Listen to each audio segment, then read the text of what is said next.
Hello friends, class 11th NCERT का ये first unit चल रहा है some basic concepts of chemistry.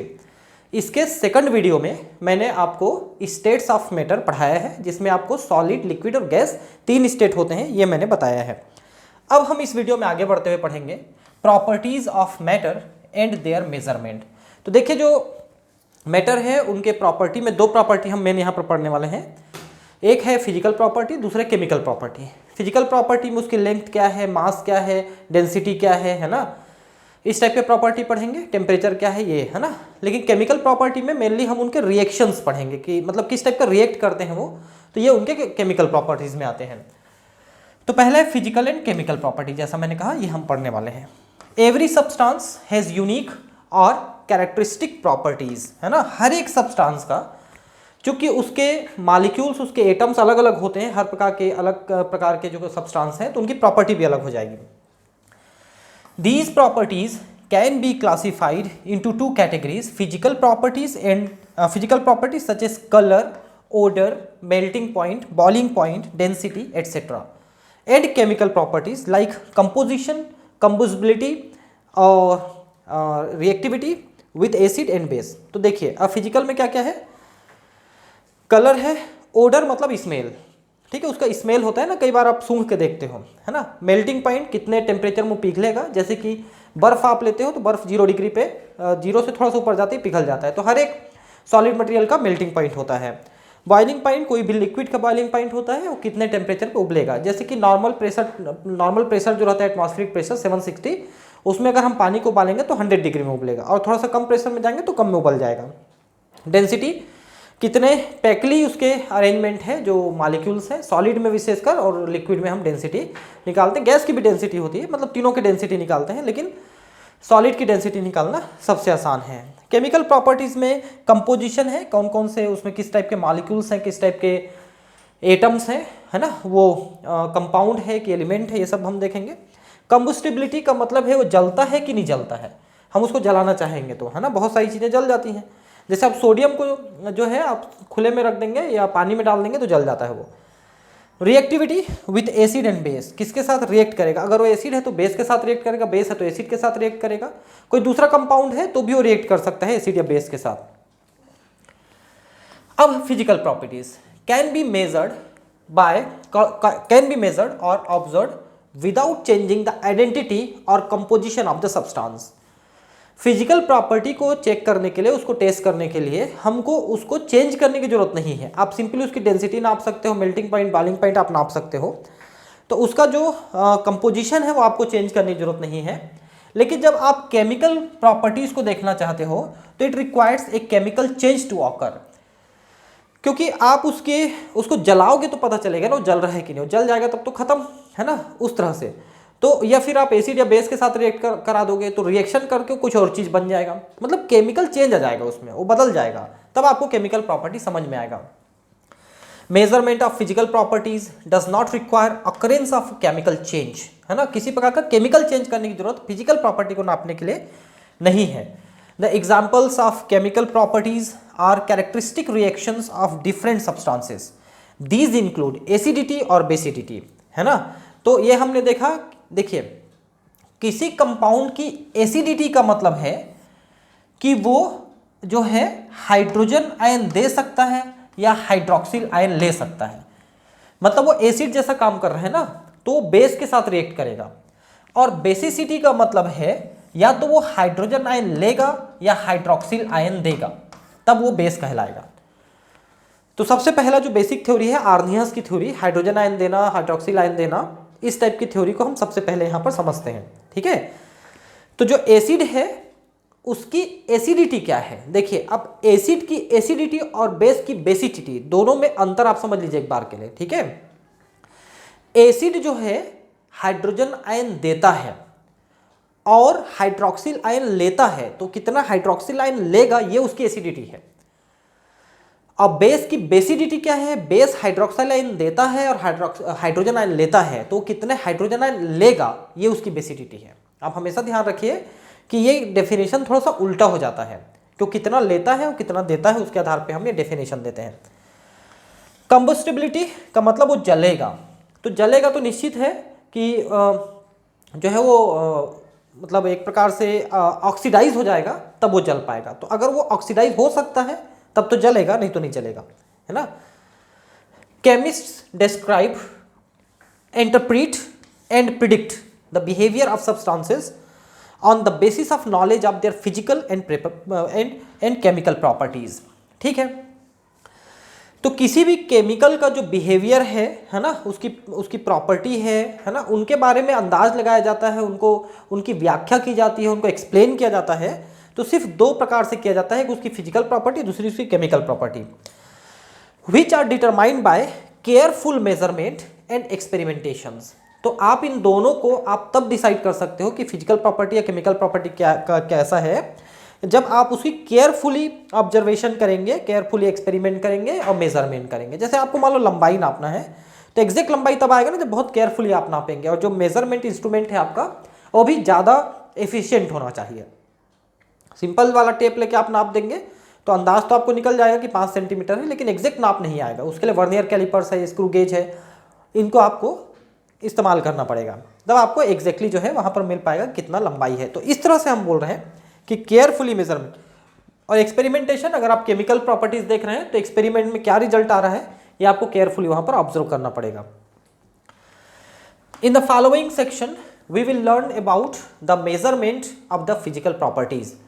तो पहले हम फिजिकल प्रॉपर्टी को नापना सीखेंगे कि कैसे कैसे फिजिकल प्रॉपर्टीज नापे जाते हैं और उनके क्या क्या यूनिट्स होते हैं। Quantitative measurement of properties is required for scientific investigations. तो बहुत सारी चीज़ों की जानकारी के लिए हमको नापना पड़ता है कि इसका मास कितना है, इसकी लंबाई कितना है, इसका टेम्परेचर कितना है, इसका बॉइलिंग पॉइंट, मेल्टिंग पॉइंट क्या है, ये सब हमको नापना रहता है उसकी क्वालिटेटिव मेजरमेंट के लिए। Many properties of matter such as length, area, volume etcetera are quantitative in nature. देखिए लंबाई कितना है ना, और लंबाई चौड़ाई का मल्टीप्लिकेशन एरिया होता है, लंबाई चौड़ाई और ऊंचाई का मल्टीप्लिकेशन वॉल्यूम होता है। तो ये क्वांटिटेटिव मेजरमेंट है। क्वांटिटेटिव का मतलब है इनकी एक निश्चित क्वांटिटी होती है। जैसे ये 10 सेंटीमीटर लंबा है या 10 सेंटीमीटर स्क्वायर है, 10 सेंटीमीटर क्यूब इसका एरिया है या वॉल्यूम है, तो ये क्वांटिटी हुई ना, 10 या 5 या 20 इस टाइप की क्वांटिटी होती है। तो लेंथ, एरिया और वॉल्यूम ये क्वांटिटेटिव मेजरमेंट नेचर के हैं। एनी क्वांटिटेटिव ऑब्जर्वेशन और measurement is represented by A number followed by units in which it is measured. तो हमने यहाँ पर देखिए यूनिट भी लिखा है, नंबर तो लिखा है 10, यूनिट भी लिखा सेंटीमीटर क्यूब या सेंटीमीटर स्क्वायर या सेंटीमीटर। तो ये उसका यूनिट है। किसका यूनिट है? लंबाई का यूनिट है या फिर एरिया का यूनिट है या वॉल्यूम का यूनिट है। तो इस तरह से एक यूनिट लेकर के एक नंबर के साथ लगा दिया जाता है। For example length of a room can be represented at 6 metre. Here 6 is the number and the m denote meters, the unit in which the length is measured। तो ये हमने नापा कि 6 मीटर लंबाई है इस कमरे की, है ना। तो इस तरह से जो है ये नापा जाता है, मीटर जो है इसका यूनिट है लंबाई का। ये तो आप बहुत सिंपल चीज़ें हैं जो आप जानते रहे हो पहले से, क्लास 6-7 से आप ये चीज़ें पढ़ते आ रहे हो, लेकिन अब दिया है तो मैं आपको पढ़ा रहा हूँ ताकि आप एक सिस्टम के साथ आगे बढ़ते जाएँ और कहीं पर भी आपको केमिस्ट्री में आगे पूरे सारे यूनिट्स में आपको कहीं भी दिक्कत ना हो। तो हम बेसिक से पढ़ रहे हैं, एकदम शुरू से पढ़ रहे हैं ना। Earlier two different systems of measurement that is English system and metric system were being used in different parts of the world. ये दोनों सिस्टम जो है अलग अलग सिस्टम थे। इंग्लिश सिस्टम जो था वो इधर ब्रिटेन साइड में यूज होता था, मेट्रिक सिस्टम उधर फ्रांस और दूसरे एरिया में यूज होता था। The metric system which originated in France, देखिए मेट्रिक सिस्टम फ्रांस में यूज होता था इन लेट 18th सेंचुरी। ठीक है, late 18th century. 18th century का मतलब क्या हुआ कि ये 1700 की बात कर रहा है ना। सेंचुरी का मतलब उससे पहले हो जाता है ना, तो लेट मतलब 1700 के खत्म होते होते तक ये जो है शुरू हुआ था, इनिशिएटेड, है ना। Was more convenient at it was based on the decimal system. तो इसमें डेसिमल का उपयोग किया जाता था, 10.2 सेंटीमीटर लाइक दिस, है ना। तो डेसिमल में होने के कारण से थोड़ा ज़्यादा एक्यूरेट था और इसको नापना ज़्यादा आसान था मेट्रिक सिस्टम को। Later need of a common standard system was felt by the scientific community, कि आप कोई ऐसा सिस्टम डेवलप करो जो पूरी दुनिया में एक जैसा हो, ताकि आप किसी एक जगह से दूसरी जगह जाए तो आपको समझने समझाने में दिक्कत ना हो। ठीक है, Such a system was established in 1960 and is discussed in the detail. ठीक है, इसको हम कहते हैं the international system of units, SI। ठीक है, तो ये जो SI है इसका पूरा नाम है यहाँ पर जो है le system international de units. ये फ्रेंच लैंग्वेज में लिखा गया है, le system international de units. ठीक है, ये फ्रांस की भाषा में लिखा हुआ है, उसी को सिंपल भाषा में SI यूनिट कह दिया जाता है। कई लोग इसको सिस्टम इंटरनेशनल भी कह देते हैं या इंटरनेशनल सिस्टम भी कह देते हैं, तो सब सही है, कोई दिक्कत नहीं, लेकिन एक्चुअल नाम इसका जो है le system international de units ये है। ठीक है, abbreviated as SI was established by the जो है established by the 11th General Conference on Weights and Measures CGPM from Conference General des Poids et Measures। तो ये भी एक फ्रेंच लैंग्वेज ही है। ठीक है, जिसको अपन CGPM कहते हैं। ठीक है, ये 11th जनरल कॉन्फ्रेंस है। देखिए कॉन्फ्रेंस क्या होता है, कॉन्फ्रेंस है, सेमिनार है, इसमें बहुत सारे साइंटिस्ट एक जगह मिलते हैं, पूरे विश्व के मिल सकते हैं या एक स्टेट के या एक कंट्री के मिलते हैं, वो लेवल पे डिपेंड करता है, स्टेट लेवल है कि नेशनल लेवल है कि इंटरनेशनल लेवल है। तो जो साइंटिस्ट मिलते हैं ना, वो अपने अपने फाइंडिंग्स को, अपने अपने रिसर्च को वहाँ पर बताते हैं, प्रेजेंट करते हैं। आजकल तो प्रोजेक्टर में बढ़िया से प्रेजेंट होता है। तो उसी टाइप का एक कॉन्फ्रेंस हुआ और उसमें जो है इस सिस्टम को डेवलप किया गया। इस सिस्टम को CGPM सिस्टम कहा गया, फ्रॉम कॉन्फ्रेंस जनरल डेस पॉइड्स एट मेजर्स। तो इस कॉन्फ्रेंस के कारण से इस कॉन्फ्रेंस को इस नाम से हम जानते हैं। The CGPM is an intergovernmental treaty organisation created by a diplomatic treaty known as metre convention which was signed in Paris in 1875। ये देखिए, तो ये जो CGPM सिस्टम है, इस सिस्टम को पेरिस में 1875 में साइन किया गया। ट्रीटी क्या होता है, देखिए ट्रीटी में जो है एक कॉमन जो है वो बनाया जाता है, एक रूल बनाया जाता है, और उस रूल में जब कोई साइन करता है देश, तो वो उसको फॉलो करने के लिए बाध्य होता है, उसको ट्रीटी कहा जाता है, आप एक प्रकार से समझ लीजिए। तो 1875 में ट्रीटी साइन किया गया, जिसमें आजकल जो सिस्टम हम अपनाते हैं SI सिस्टम, इसको वहां पर एक्सेप्ट किया गया। ठीक है, the SI system has 7 base units and they are listed in the table 1.1। अभी हम पढ़ेंगे। तो 7 ऐसे बेस यूनिट्स हैं, जैसे मीटर है ना, लेंथ है, लेंथ एक यूनिट है। ठीक है, टेम्परेचर एक यूनिट है ऐसा, या डेंसिटी एक यूनिट है ऐसा। तो 7 बेसिक यूनिट है, और बाकी जो यूनिट्स हैं, इन्हीं 7 यूनिट से हम प्रोड्यूस करते हैं। बाकी यूनिट्स को हम देखेंगे कैसे प्रोड्यूस करते हैं। ठीक है, these units pertain to the 7 fundamental scientific quantities. तो 7 कैरेक्टर के लिए 7 यूनिट हमने डिसाइड कर दिया है। The other physical quantities such as speed, volume, density etcetera can be derived from these quantities. Density बाद में निकाली जाती है ना, डेंसिटी एक यूनिट नहीं है, उसको निकाली जाती है। तो अभी 7 यूनिट जो है हम यहाँ पर आगे पढ़ने वाले हैं। ठीक है, तो ये देखिए यहाँ पर ये 7 यूनिट है, 2, 4, 6 और 1, 2, 3, 4, 5, 6 और ये 7 है ना, ये 7 है। ये 7 यूनिट हमको देखना है यहाँ पर। ठीक है, ये ऐसा। तो पहला यूनिट है, देखिए लेंथ, इसको L से डिनोट करते हैं, है ना। SI यूनिट में हम लेते हैं मीटर, ध्यान रखेंगे। अब इससे छोटा अगर आप यूनिट लेना चाहते हो तो सेंटीमीटर ले सकते हो, बड़ा लेना चाहते हो तो किलोमीटर ले सकते हो, आप कुछ भी ले सकते हो। लेकिन एक जो बेस यूनिट है SI यूनिट, वो मीटर है, जिसको M से डिनोट करते हैं, जिसको M से हम डिनोट करते हैं। ठीक है, तो इस तरह से लेंथ एक यूनिट हुआ। दूसरा है मास।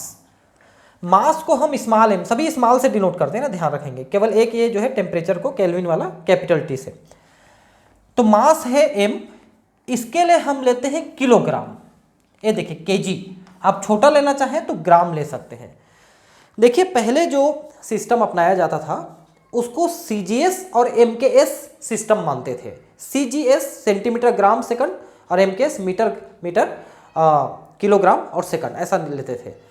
तो जो MKS पद्धति है ना, उसी को डेवलप करके SI पद्धति में हमने डेवलप किया, सिस्टम में डेवलप किया है। तो किलोग्राम लेते हैं अपन, छोटा लेना चाहें तो ग्राम, जो CGS है। ठीक है, CGS में ग्राम ले सकते हैं अपन। टाइम के लिए टी सेकंड एस, ये तो जानते हैं। इलेक्ट्रिक करंट, देखिए इलेक्ट्रिक करंट आई से डिनोट करते हैं, कैपिटल, ये भी कैपिटल लेते हैं, और इसके लिए एम्पियर लेते हैं। इसका जो यूनिट है वो एम्पियर है, कैपिटल ए।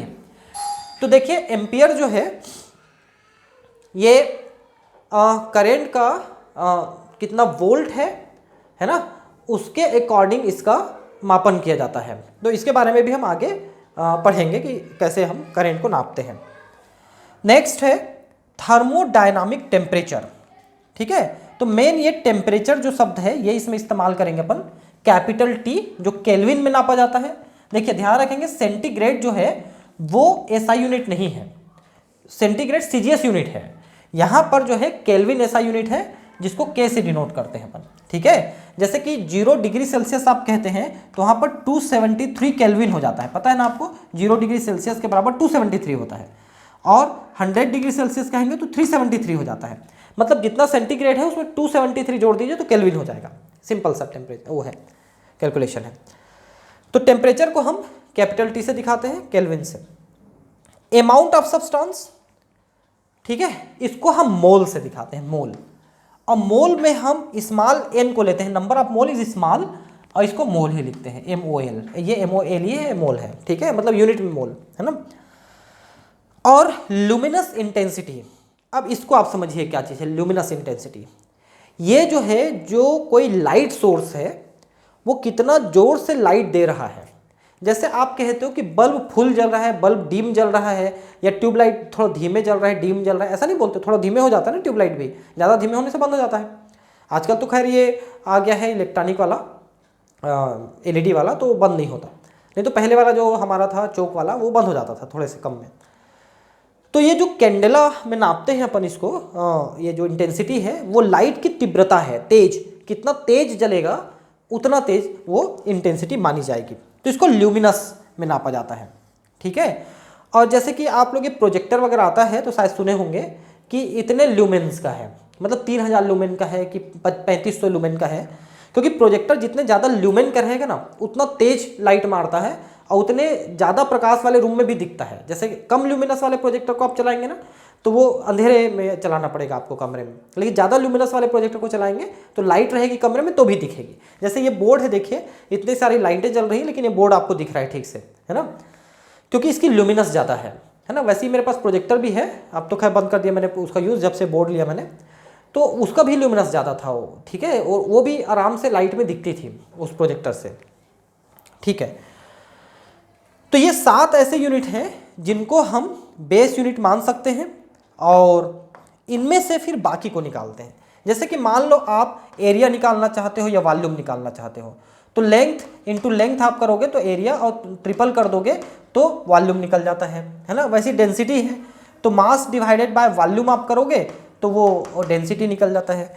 तो इन्हीं 7 से हम बाकी फिजिकल प्रॉपर्टीज़ को डिराइव कर सकते हैं, ठीक है। अब देखिए ये तो मैंने आपको बताया कि कैसे करना है, ठीक है। अब इनके यूनिट्स को हम और आगे पढ़ेंगे कैसे है, इन सब चीज़ों को कैसे मैनेज किया जाता है। लेकिन थोड़ा सा पहले ये यहाँ पर एक टेक्स्ट दिया हुआ है, इसको अपन समझते हैं। Maintaining the national standard of measurement. देखिए वो जो आपने अभी पढ़ा कि कॉन्फ्रेंस हुआ पेरिस में, मतलब फ्रांस की राजधानी है पेरिस, वहाँ कॉन्फ्रेंस हुआ, उन्होंने उसको एक्सेप्ट किया, फिर धीरे मतलब टाइमली वो चेंज भी होते हैं और डेवलप भी होते हैं ना। लेकिन भाई हमारे देश का मामला है मान लो, तो अब हमारे देश में हर चीज़ के लिए हम स्टैंडर्ड के लिए पेरिस तो नहीं जा सकते ना बात करने के लिए। तो हर देश क्या करता है कि अपने लोकल बॉडी एक डेवलप करता है, और वो लोकल बॉडी जो है, वो ऑर्गेनाइजेशन जो है, वो ये सब चीज़ों को देखता है कि हमारे देश में इन सब चीज़ नियम कानूनों का पालन हो रहा है कि नहीं हो रहा है, ठीक है। और कोई भी जो मेजरमेंट है उसका स्टैंडर्ड वो वहाँ पर फिक्स करके रखता है कि हाँ आप इस स्टैंडर्ड में वजन को नापिए या लेंथ को नापिए। तो वो स्टैंडर्ड मेंटेन किया जाता है लोकल लेवल पे, मतलब नेशनल लेवल पे। फिर नेशनल लेवल में भी उसको स्टेट लेवल में, डिस्ट्रिक्ट लेवल में उनको ऑफिसर्स को दिया जाता है कि आप इन सब चीज़ों को मेंटेन करिए करके, ठीक है। The system of units including unit definitions keeps on changing with time. तो हमेशा ये यूनिट चेंज हो रहे हैं, पता है आपको, मतलब कुछ रिसर्च होता है, नया चीज़ मिलता है तो हम उसमें कुछ बदलाव कर देते हैं। अभी हम देखेंगे उस चीज़ों को, है ना।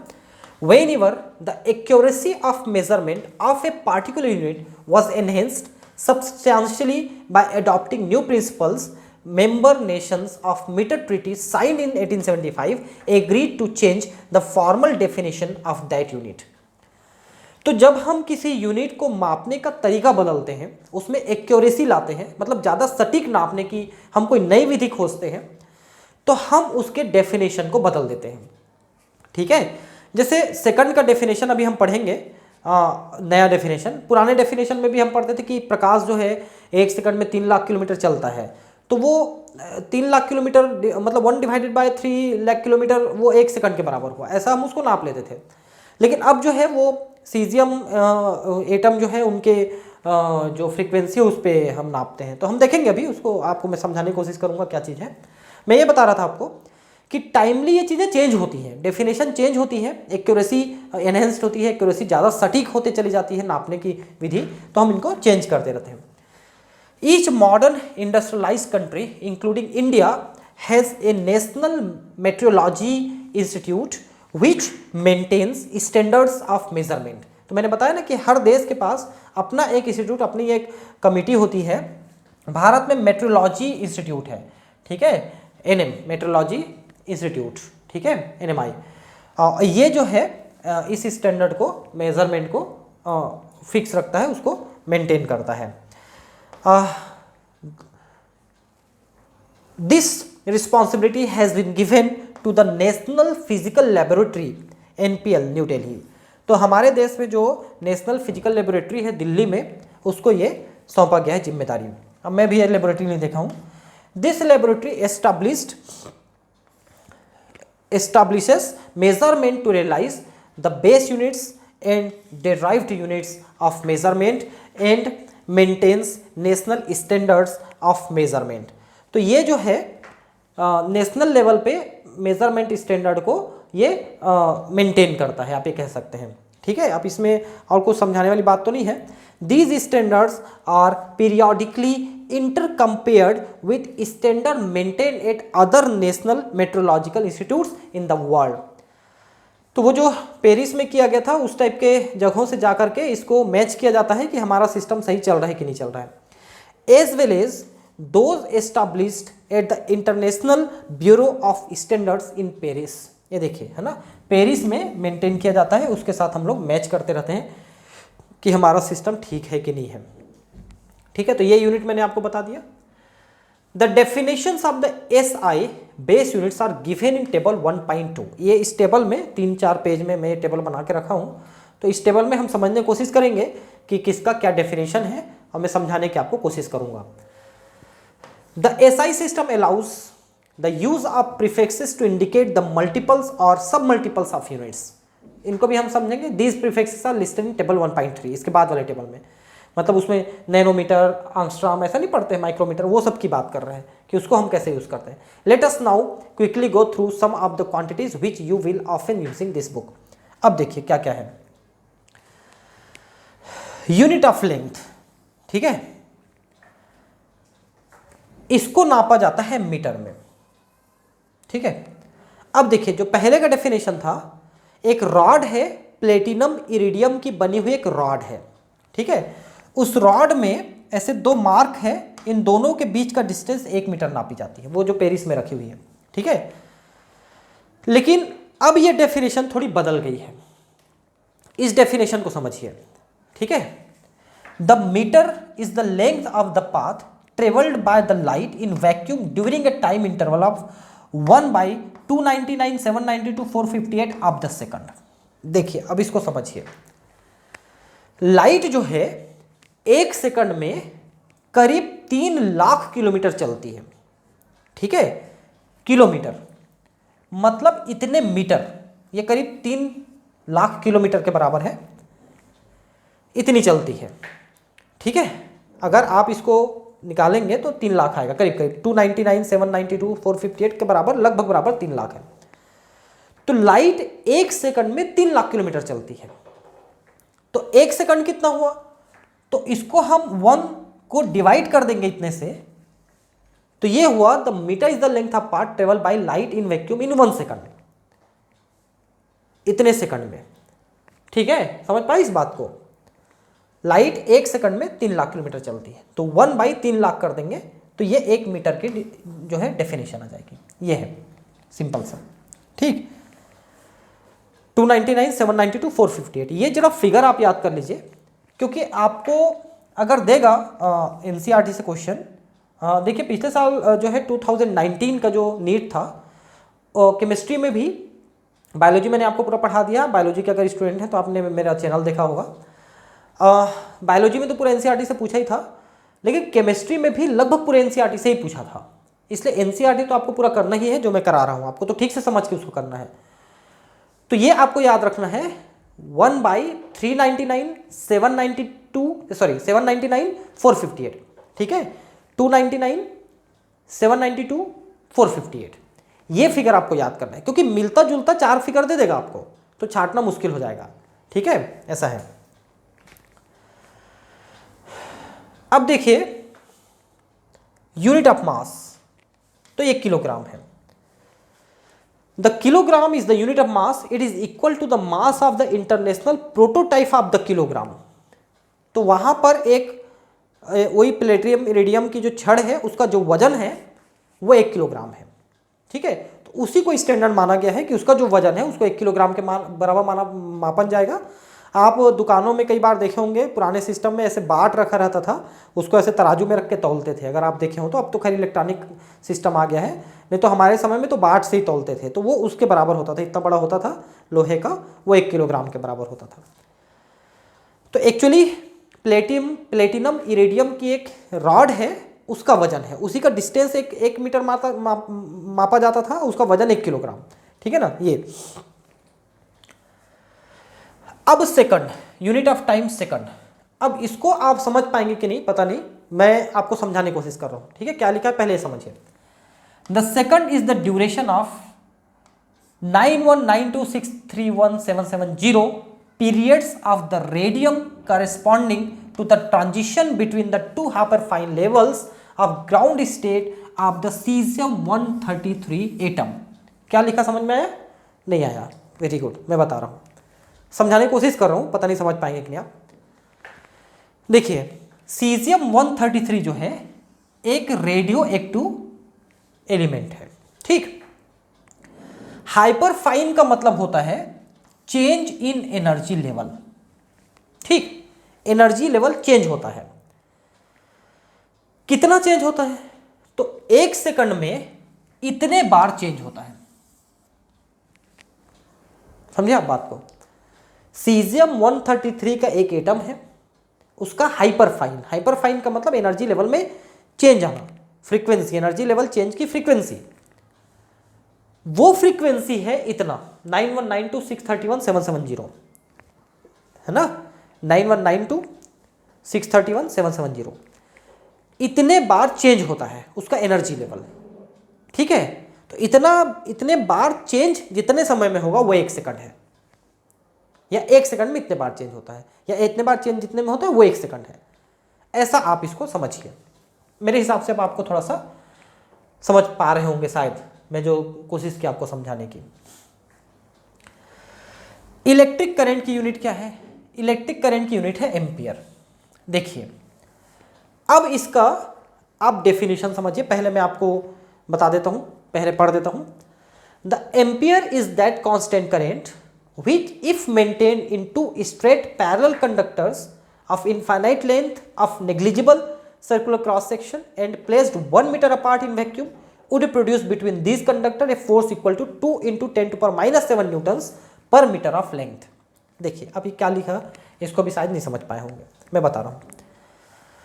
हम 2 वायर लेते हैं, वायर जो है एकदम पतला रहेगा, नहीं के बराबर उसकी मोटाई रहेगी, negligible cross section, excuse me, उसकी जो सर्कुलर क्रॉस सेक्शन है वो लगभग पतला जो है एकदम नहीं के बराबर पतला रहेगा, मोटा रहेगा, इतना पतला।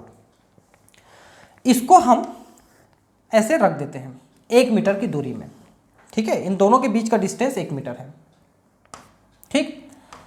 अब सबसे पहले आप ये चीज जान लीजिए कि अगर वायर में एक ही डायरेक्शन में हम इलेक्ट्रिक करंट पास करते हैं, दोनों में एक ही दिशा में, तो दोनों एक दूसरे को अट्रैक्ट करते हैं, ठीक है। लेकिन अगर इलेक्ट्रिक करंट को विपरीत दिशा में करें, एक इधर जा रहा है इलेक्ट्रिक करंट, दूसरे में इधर जा रहा है इलेक्ट्रिक करंट, तो ये एक दूसरे को रिपेल करते हैं, ये फोर्स है, समझ पाए। एक ही दिशा में इलेक्ट्रिक करंट जाएगा तो दोनों वायर एक दूसरे को अट्रैक्ट करने की कोशिश करेंगे, और अगर अपोजिट दिशा में जा रहा है इलेक्ट्रिक करंट तो एक दूसरे को रिपेल करेंगे। तो 1 एम्पियर करंट यही है कि जो फोर्स ऑफ एट्रैक्शन है या फोर्स ऑफ रिपेल है, ये होना चाहिए इतना न्यूटन, 2 × 10⁻⁻7 न्यूटन। इतना अगर फोर्स दोनों के बीच में लग रहा है, दोनों 1 मीटर की दूरी में है, वैक्यूम है, हवा नहीं होना चाहिए, हवा रहेगा तो थोड़ा कम हो जाएगा ना। तो वैक्यूम में रखे 2 वायर हैं, दोनों के बीच में 1 मीटर का डिस्टेंस है, तो 1 एम्पियर करंट हम फ्लो करेंगे तो दोनों के बीच में एट्रैक्शन या रिपेल जो है इतने न्यूटन का होगा। 2 × 10⁻⁻7 न्यूटन का फोर्स उनके दोनों के बीच में लगेगा। ये जो फोर्स का जो यूनिट है वो न्यूटन है, ठीक है। वो अट्रैक्शन है या रिपेल करने का जो फोर्स है वो न्यूटन में हम नापते हैं। अब समझे होंगे शायद इसको भी, ठीक। यूनिट ऑफ थर्मोडायनामिक टेम्परेचर, ये केल्विन है। तो केल्विन क्या है? सेंटीग्रेड का 273 और कर दो तो केल्विन हो जाएगा। जैसे 0 सेंटीग्रेड रखेंगे प्लस 273 कर देंगे तो ये केल्विन आ जाएगा, 273 केल्विन। मतलब 0 डिग्री सेल्सियस 273 केल्विन के बराबर है। मतलब जितना भी सेंटीग्रेड रहेगा उसमें आप 273 जोड़ देंगे तो वो केल्विन निकल आएगा, ठीक है। अब डेफिनेशन पढ़ते हैं। Kelvin temperature is the fraction of 1/273.16 of the thermodynamic temperature of the triple point of water। Water का ट्रिपल पॉइंट कितना है? ट्रिपल पॉइंट है 273.16। देखिए एक चीज मैं आपको दिखाता हूं, ये देखिए, ये एनसीईआरटी में जो चार्ट बना हुआ है ना, उसके नीचे आखिरी में ये चीज लिखा है, देखिए ये, इसमें ये यहां पर एक प्रिंट मिस्टेक है। क्या प्रिंट मिस्टेक है? 273 की जगह 279 लिखा है। ये नए एनसीईआरटी में भी पुराने में भी सब में गलत है, तो 273 है। तो ट्रिपल पॉइंट का मतलब क्या होता है? यानी कि ये लगभग 0 डिग्री सेल्सियस के बराबर हुआ, 0.01, लगभग 0 के बराबर है ना। ये 32.01 फ़ारेनहाइट, क्योंकि 0 डिग्री का मतलब 32 फ़ारेनहाइट। तो इतने में, ठीक है, इतने ये ट्रिपल पॉइंट है। ट्रिपल पॉइंट का मतलब इसमें बर्फ भी रहेगा, है ना, लिक्विड वाटर भी रहेगा और वेपर भी रहेगा। ये तीनों अवस्थाएं इतने टेम्परेचर में आपको मिल जाएंगी किसी पानी की। मतलब बर्फ से पानी पिघलता हुआ भी दिखेगा और भाप भी उड़ता दिखेगा। भाप निकलता दिखता है, देखना आप बर्फ से धीरे से अगर देखेंगे तो दिखेगा। तो वो जो है ट्रिपल पॉइंट कहलाता है। तो लगभग 0 डिग्री सेल्सियस, 0 से थोड़ा सा 0.01 डिग्री सेल्सियस है, ये ट्रिपल पॉइंट है, ठीक है। त्रिक बिंदु कहते हैं इसको वाटर का। तो इसमें डेफिनेशन देखिए कि उसका 1/273.16 कर देंगे तो वो केल्विन का डेफिनेशन हुआ, मतलब वो 1 केल्विन के बराबर हुआ, ऐसा है, ठीक है। Unit of amount of substance यानी मोल, ठीक है। अब मोल का डेफिनेशन क्या है? देखिए, the mole is the amount of substance of A system which contain as many elementary entities as there are atom in 0.012 kilogram of carbon 12, its symbol is mole, ठीक है। तो कार्बन के हम इतने किलोग्राम पार्टिकल्स लेंगे तो उसमें जितने पार्टिकल्स रहेंगे वो 1 मोल कहलाता है। 6.023 10⁻23 ये इतने पार्टिकल्स होते हैं, पता है आपको। तो ये जो मोल है ये 1 मोल के बराबर हुआ।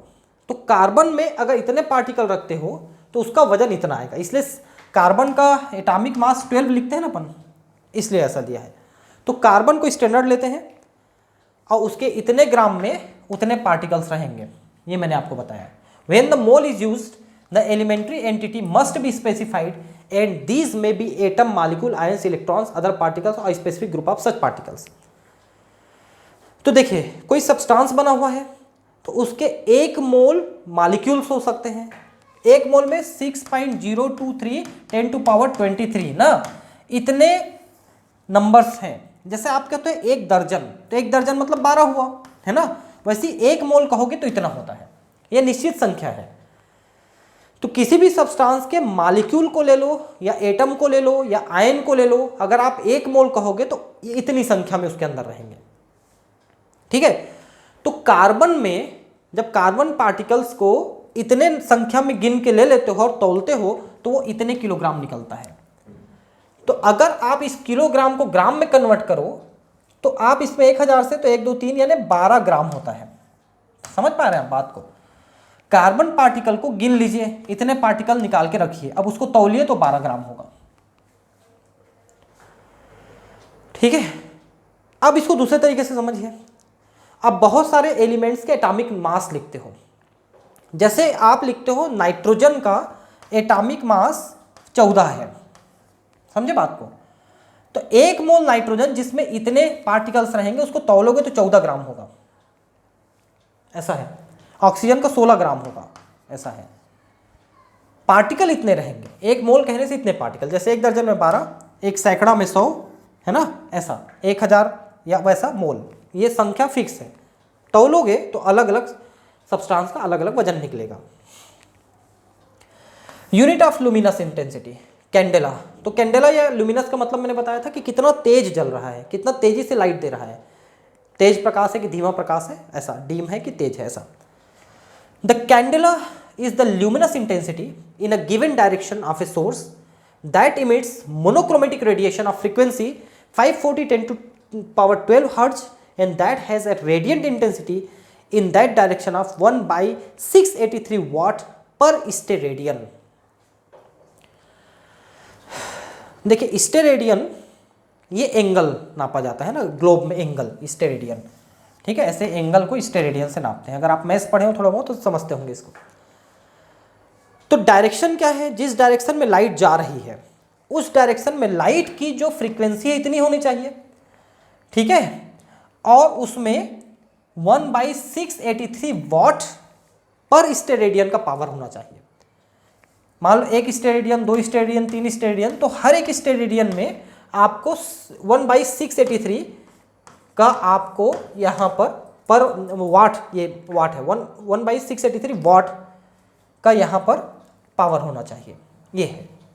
ठीक है, अब इनको देखिए भाई, रटना है आपको, इससे ज़्यादा अच्छे तरीके से यहाँ पर इसको समझाना मुश्किल है। ठीक है, डेफिनेशन आपको रटना है ना। ये जो फ्रीक्वेंसी है ये तो आप जानते होंगे, लाइट एक इलेक्ट्रोमैग्नेटिक वेव है, आपको पता होगा। उसकी फ्रीक्वेंसी होती है और वेवलेंथ होता है। फ्रीक्वेंसी ज़्यादा होती है तो उसकी वेवलेंथ कम हो जाती है, और अगर फ्रीक्वेंसी कम होती तो वेवलेंथ बढ़ जाती है। ठीक है, जैसे कि आप विजिबल लाइट पढ़ते हो विबग्योर। ठीक है, तो विबग्योर का जो वेवलेंथ है वो 400 नैनोमीटर से चालू होता है और 700 नैनोमीटर तक जाता है। तो इधर आप देखिए वेवलेंथ बढ़ रहा है तो फ्रीक्वेंसी कम हो जाएगी, और इधर वेवलेंथ कम हो रहा है तो फ्रीक्वेंसी बढ़ेगी। इसलिए विबग्योर के ऊपर अल्ट्रावायलेट रहता है, इसके ऊपर एक्सरे रहता है, इसके ऊपर गामा रे रहता है, इसके ऊपर कॉस्मिक रे रहता है। नीचे में आप इंफ्रारेड हो जाता है, फार रेड हो जाता है, फार रेड हो जाता है, इस तरह से होता है। ठीक है, तो वेवलेंथ बढ़ते जाएगा ना तो फ्रीक्वेंसी कम होती जाएगी, और फ्रीक्वेंसी कम होने का मतलब है उस लाइट का पावर कम होगा। क्या का पावर? पेनेट्रेशन पावर, एनर्जी देने का पावर, है ना। इसीलिए कॉस्मिक रे का इतना ज़्यादा पावर है कि आप दीवार में मार दोगे तो भेद के छेद के आगे निकल जाएगा वो लाइट। एक्सरे जो है थोड़ी पतली दीवार को, पतली शीट को भेज सकता है, अल्ट्रावायलेट और पतले को भेज सकता है, और जो विजिबल लाइट है वो सिर्फ ट्रांसपेरेंट चीज़ों को भेज सकता है, जैसे ग्लास वगैरह को, है ना।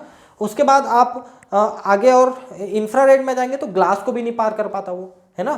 तो भेदने की क्षमता है, वो पेनेट्रेशन पावर है ना। और उसमें जितनी ज़्यादा एनर्जी रहेगी उसकी पेनेट्रेशन पावर उतनी ज़्यादा रहती है किसी भी लाइट की।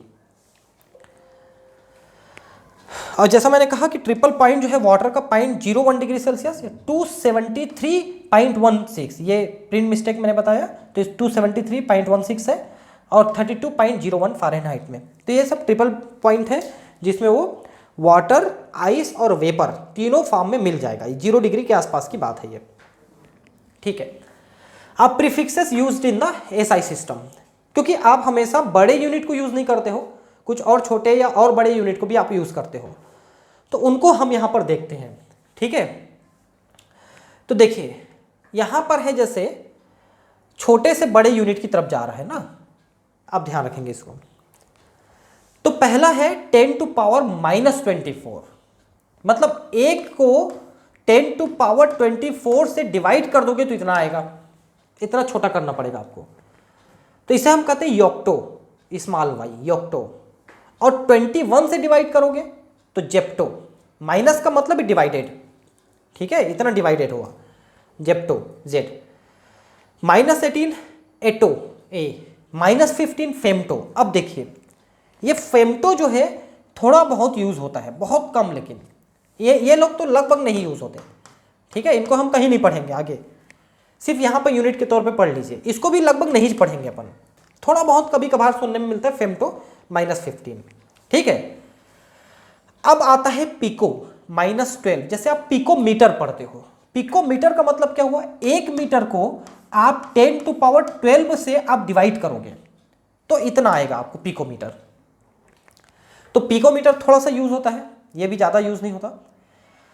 अब इसके बीच में जो नहीं दिया है वो है 10 टू पावर -10। ये एंगस्ट्रॉम जो है ये मीटर के लिए नापा जाता है, लेंथ के लिए नापा जाता है खाली, इसलिए इसको इसमें नहीं दिया है। क्योंकि बाकी चीज़ों को हम सिर्फ लेंथ के लिए ही नहीं बल्कि बाकी चीज़ों के लिए भी, जैसे मास के लिए नाप सकते हैं, है ना, या और किसी चीज़ के लिए भी नाप सकते हैं। लेकिन एंगस्ट्रॉम को जो है 10 टू पावर -10 ये सिर्फ लंबाई का नाप है, सिर्फ लंबाई के लिए यूज़ करते हैं, इसलिए इसमें उसको नहीं दिया है।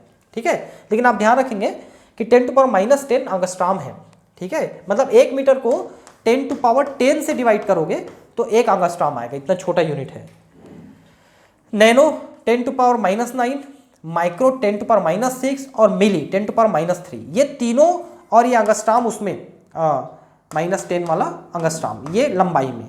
ये 4 चीज़ें तो ऐसी हैं जो, और एक और यहाँ पर सेंटीमीटर, सेंटी, है ना, ये 5 चीज़ें बहुत ज़्यादा यूज़ होती हैं, है ना।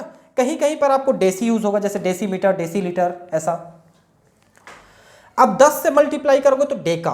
अब इधर वाले आपको कौन यूज़ होंगे मैं बताऊंगा आपको, ज़्यादा यूज़ होंगे। डेका यूज़ नहीं होता ज़्यादातर, हेक्टो भी यूज़ नहीं होता, किलो यूज़ होता है बहुत ज़्यादा, जैसे किलोमीटर, किलोग्राम, ऐसा, है ना। तो 10 टू पावर 3 का मतलब 1000 से गुणा कर दोगे आप। अब इधर मल्टीप्लाई करेंगे ना, जो 10 1 से ऊपर आ गया ये मल्टीप्लाई करेंगे, अभी तक डिवाइड कर रहे थे, अब मल्टीप्लाई करेंगे। तो 1000 से मल्टीप्लाई करोगे तो किलो, और 1000 से डिवाइड करोगे तो मिली, है ना, ऐसा है। 10 टू पावर -6 और +6, देखिए -6 में आपने माइक्रो लिखा था, +6 में आप लिखे गीगा, सॉरी मेगा। ठीक है, 10 टू पावर 9 यहाँ पर गीगा, जबकि यहाँ पर नैनो पढ़ा था आपने। ये सब यूज़ नहीं होता ना, केवल किलोग्राम यूज़ होता है, ध्यान रखेंगे यहाँ पर। ये जो किलो है सिर्फ ये यूज़ होता है।